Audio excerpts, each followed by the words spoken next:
The battle over the Black Beast. It was a crisp autumn morning in Oak Ridge, a tidy suburb outside Dallas, when I parked my pride and joy in my driveway for the first time. For nearly a year, I'd poured my heart, soul, and calloused hands into restoring a retired Ford Interceptor, a beast of a car, once a police cruiser, now legally transformed into a civilian showpiece. Jet black, with sleek lines and a spotlight that screamed authority, it wasn't just a car, it was a statement. I'm Tom Harper, a 52-year-old mechanic who's spent decades coaxing life back into machines. This Interceptor was my masterpiece, and I couldn't wait to show it off. The neighbors loved it. Old Mr. Jenkins, a Vietnam vet, gave me a salute and called it a real enforcer. Kids on bikes slowed to gawk. But one person didn't share the enthusiasm. Linda Grayson, the self-appointed queen of our neighborhood's homeowners association, HOA.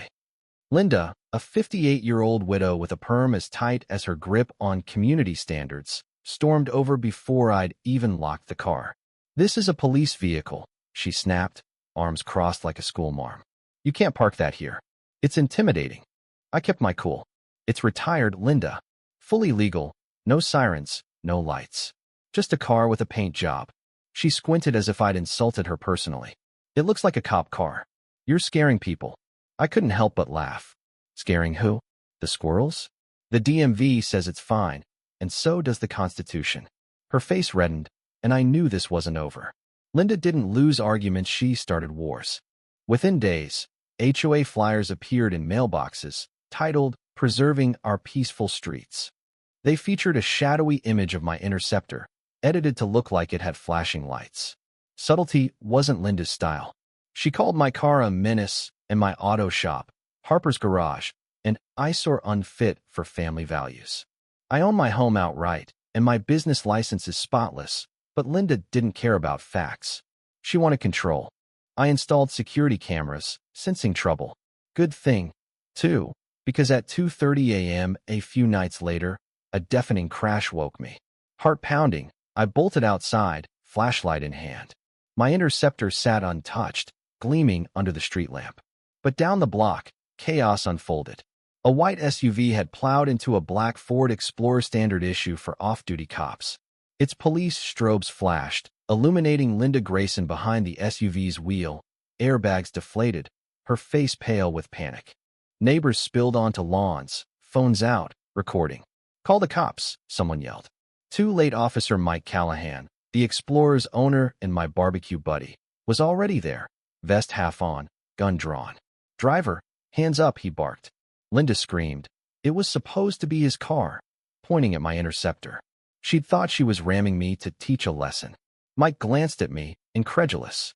"She hit my cruiser, Tom. That's a felony." Linda sobbed as Mike cuffed her. "I just wanted it gone. He's terrorizing us." My cameras caught it all. Her headlights off. No skid marks. Pure intent. By dawn, a neighbor's TikTok of Linda in the squad car went viral. HOA Lady wrecks cop car over neighbor's ride. I thought that'd be the end of it. I was wrong. 3 days later, a glossy flyer slid under my shop's door. "Safety first. Is your neighborhood at risk?"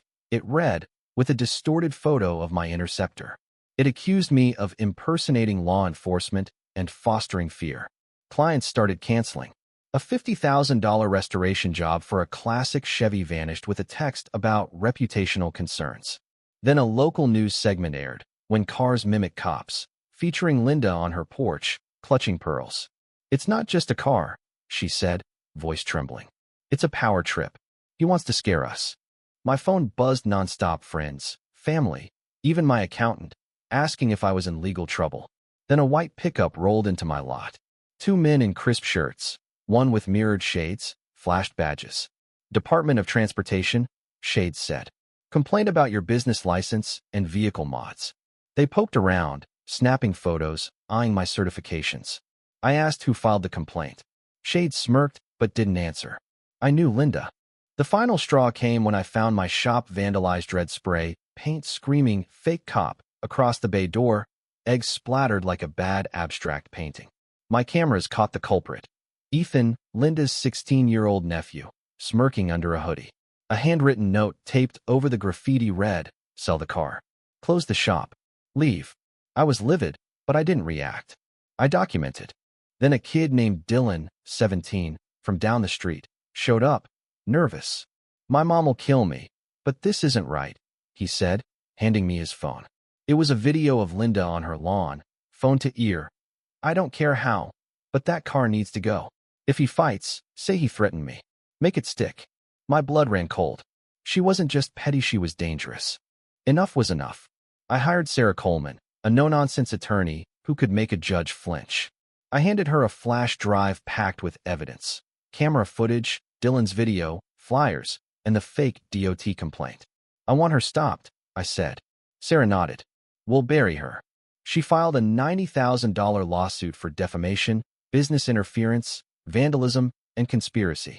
I also posted a video online, laying out the truth, the interceptor's legality, Linda's campaign, the vandalism, her crash into Mike's cruiser. I played Dylan's clip, protecting his name. This isn't about a car, I said. It's about justice. The video exploded Reddit, YouTube, even a blog by a retired sheriff praising my car's legality. Linda sent a desperate letter offering $10,000 to drop the suit and sell the interceptor. I shredded it. Channel 5 picked up the story. Local mechanic sues neighbor in HOA scandal. Suddenly, Linda was the villain. Neighbors whispered support. One left a note. We're not all like her. Keep fighting. The courtroom felt like a pressure cooker. Linda sat stiffly, flanked by HOA cronies, her lawyers sweating through his suit. Sarah was calm, lethal. This isn't a dispute, she began. It's harassment fueled by obsession. She presented my interceptor's paperwork, VIN, registration, all clean. Then the footage, Ethan's vandalism, Linda's rant, the crash. Ethan, subpoenaed, admitted Linda told him to make a statement to scare people. Dylan testified about her scheme, voice shaking but firm. Mike described drawing his gun, thinking Linda was a threat. Sarah revealed the DOT complaint was forged, traced to an HOA email. The judge stared at Linda like she was a stain. You don't speak for the law or this community, he said. You're a cautionary tale. The ruling, Linda is liable for all charges. She got 3 years probation, mandatory counseling, and a $90,000 fine, split between me and Mike. Ethan got community service. The HOA cronies were named in court, and their abuse referred to state oversight. I exhaled, the weight lifting. 3 months later, my interceptor shone brighter than ever, repainted with silver accents and a custom plate. Justice 01.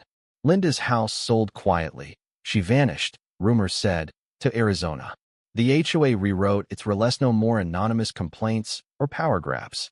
Dylan earned a scholarship for his courage. Mike stopped by, grinning. Got a project car in mind? He asked. Something legal, but mean. I smiled. Interceptor? He nodded. I launched Harper's Defiant Rides, custom civilian cruisers with a rebellious streak. Orders poured. A known client wanted a horn that blared, HOA free zone. The press loved it. Mechanic beats HOA, builds cars that fight back. On quiet evenings, I'd lean on my interceptor, coffee in hand, watching neighbors wave. A jogger paused once, eyeing my plate. Linda saw a cop car, she said. But she got justice. I grinned. Damn right. What do you think? Have you ever faced a bully like Linda, or seen someone fight back against injustice? Share your thoughts in the comments, especially on how we handle power, vengeance, and fairness in our communities.